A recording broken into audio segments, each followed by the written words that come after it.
And the Pakistani foreign minister joins me now from New York. Mr. Minister, thank you so much for joining us. It has been a very busy day. From your end, do you hear any talks about a possible ceasefire coming anytime soon? I am convinced the tide is turning. I am convinced the public pressure, the pressure of public opinion is mounting and ceasefire is inevitable. Israel is losing out. They're losing the media war despite their connections. They are losing the media war. The tide is turning. What are their connections? Deep pockets. What does that mean? Well, they're very influential people. I mean, they control media. I mean, I would call that an anti-Semitic remark.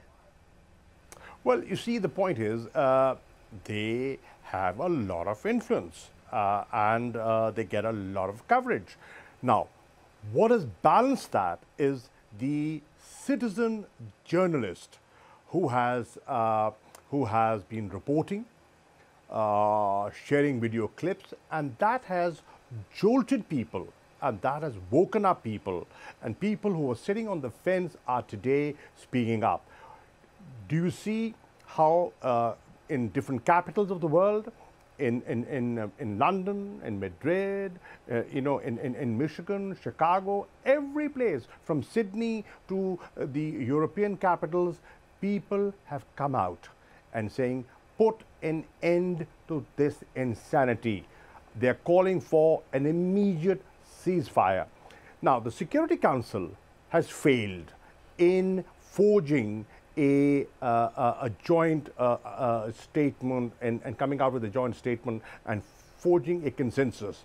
The General Assembly today is giving a clear message to the Security Council. It is your prime responsibility to ensure peace and security.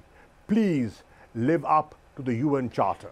But, Mr. Ambassador, can we not separate the fact that there are calls for peace and for equal human rights for both sides, for Palestinians and for Israelis, without anti-Semitic talk and rhetoric? And we are seeing an increase in anti-Semitism throughout the world. Many of these protests are showing signs and images of anti-Semitism as well. Shouldn't you be condemning that?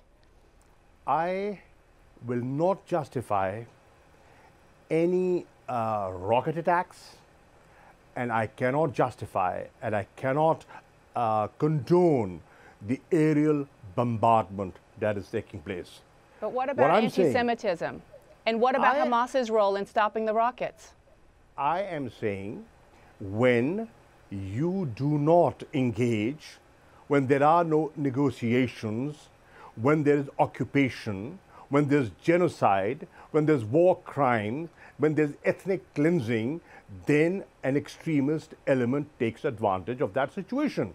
Avoid it. How do you avoid it? You avoid it by pursuing a two-state solution, by adhering to the Security Council resolutions, respecting them, implementing them, fulfilling the promises that have been made and have been often broken. So, I believe that the answer is Israelis and Palestinians living side by side in peace, and it can only be done through a two-state solution, through negotiations, by cessation of hostilities, and a ceasefire is the first step in that direction.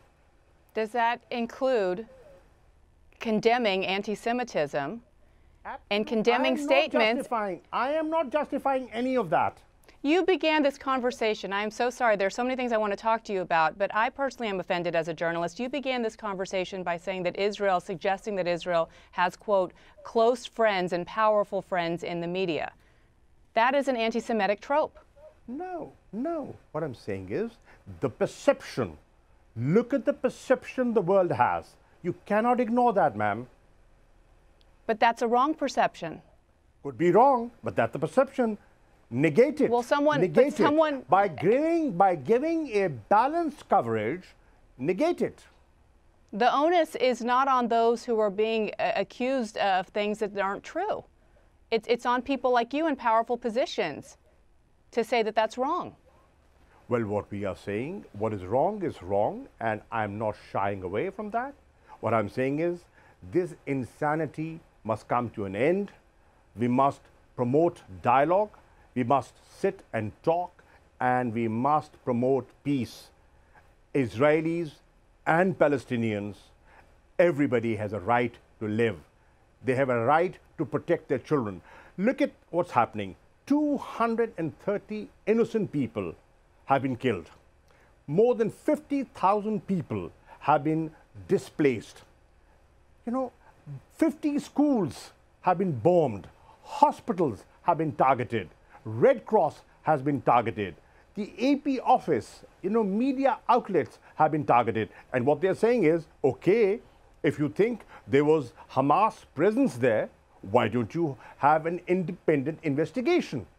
Well, I believe that Israel did provide in some information and shared intelligence with the U.S. But let's go back to the other side, because there are obviously Israeli casualties as well. And I keep bringing this up because if you're going to be an honest broker, then you have to approach something like this objectively. And that doesn't seem to be the place where you're coming from. Well, I am objective, and I would want to be objective. Loss of life, I will not condone. Every life, every human life is important to me. And what about, you can agree, we can agree that Palestinian lives and Israeli lives are equally important?